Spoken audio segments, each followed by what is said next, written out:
Hey y'all, and welcome to the Max Life. So today's video is going to be a little different because I am spinning things from an angle where I really feel like the tips and the tricks in this video, which is really a common sense approach, but if you think about it and how it's panned out, it can save you thousands of dollars just by putting this plan in place. You'll see definitely a change in how you go to the store and you spend your money. So let's jump into that right now.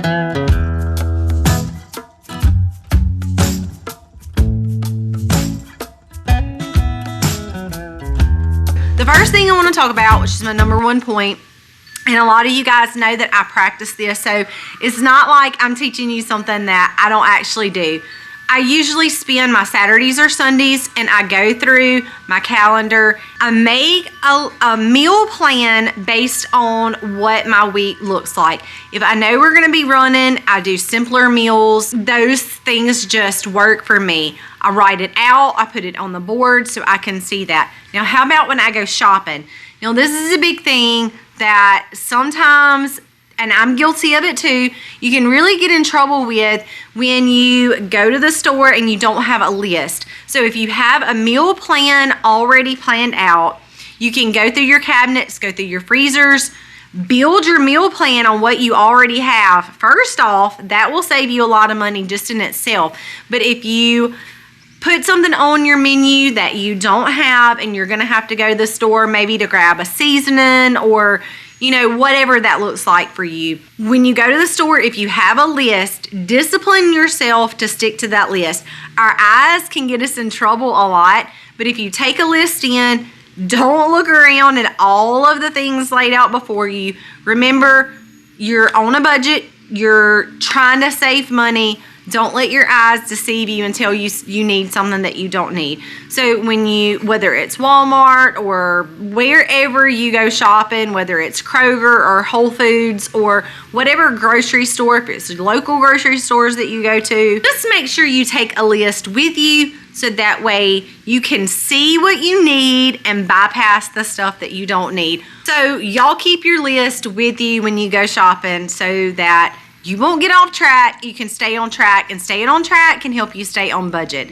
So for my number two, I really want to talk about cooking in bulk. So cooking enough to have leftovers is a really big thing for me. Now, y'all know that I homeschool, we homestead, Colby works a regular job outside of the home, and there's 8 of us all together.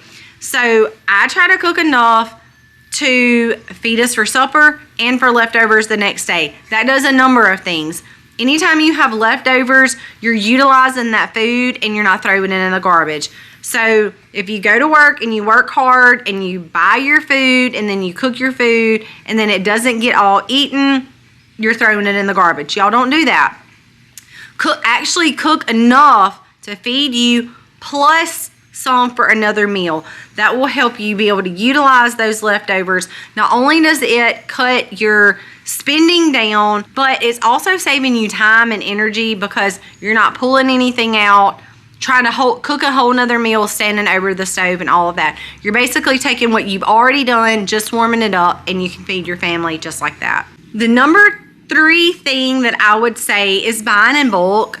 If you're a smaller family, it's still okay to buy things in bulk that you use a lot. Now, if you're a family of 4 and you don't eat Brussels sprouts a whole lot, guys, I'm not telling you to go buy 25 pounds worth of frozen Brussels sprouts. That's just not smart.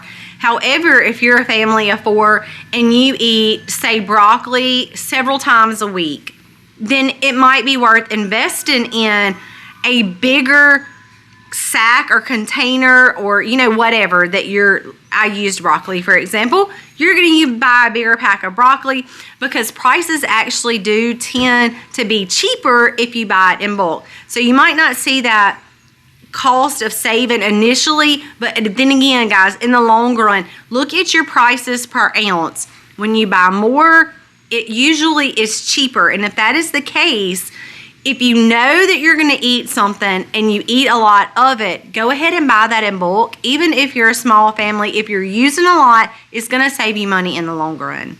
Another thing I would say, number 4, is don't buy prepackaged foods. You guys know that I'm kind of a stickler for whole foods, raw foods, God-given foods. I don't like the prepackaged stuff. Even when they're frozen, they're still going to have something put in them that is just not good for our bodies. Our bodies aren't supposed to process food like that. So I'm already a sucker for that anyway, just for the health reason. But also, you're paying more for prepackaged foods. And let me break it down for you and tell you why. When you go to the store and you buy frozen Alfredo, for example, you are paying for several services in one meal. You're paying for the farmer to grow the food. You're paying somebody else to gather the food, cook the food. You're paying somebody else to get it packaged, ships out. Then you're paying the store for basically holding that food because they're selling you an item.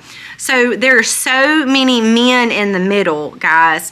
That's where you see a lot of your cost coming from. And we all know that inflation is killing everybody. Everything you look at when you compare the prices from what it used to be to what it is now, whether it's food or hygiene items, personal items, gas, clothing, everything is inflated and everything is more expensive.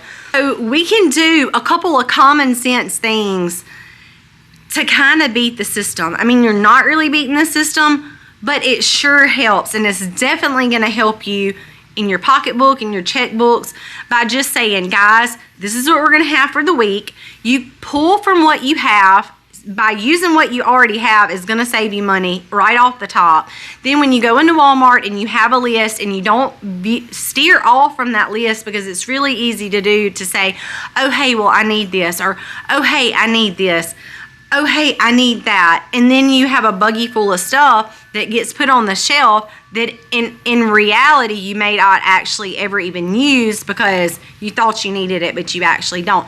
So that's going to save you a ton of money as well. And then when you buy things in bulk because you know you eat a lot of it and you save that difference, like I told y'all, initially you're not going to see a huge savings there, but in the long run you are, because typically when you buy more, it costs less. So that in itself is just going to buy you more. But it's very important to only buy the things that you eat a lot of. And when you cut out those pre-packaged meals, guys, a lot of that stuff, not only is it junk, don't be stupid and buy junk food and put it in your body and expect your body to stay healthy, because it just doesn't work like that.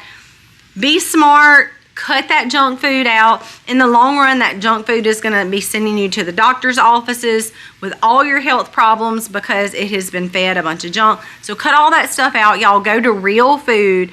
And by you cooking your own food at home and cutting all of those middlemen out that you're paying for their service for this one packaged meal, is also going to save you money too. And here is another tip. I would say the 5th thing to do to keep you interested in cooking inside the home and not going out for those meals is try different recipes. Try something that maybe your family has never tried before. Find those different things. Incorporate things that you like, but maybe you've not created a dish with this food item. Create a different dish. Get your kids involved. Bring them into the kitchen. Y'all have fun with it. Make it about your family, what you like. Put a little spin on it so they'll be like, oh, we really like that. Or maybe, oh, well, maybe we don't want to do that again. But at least you put some different elements in the kitchen, tried something different. That creativity will maybe encourage you to want to stay in the kitchen and try. You're not burnt out on the same things. So get creative, try some different recipes so you don't get burnt out on the same o.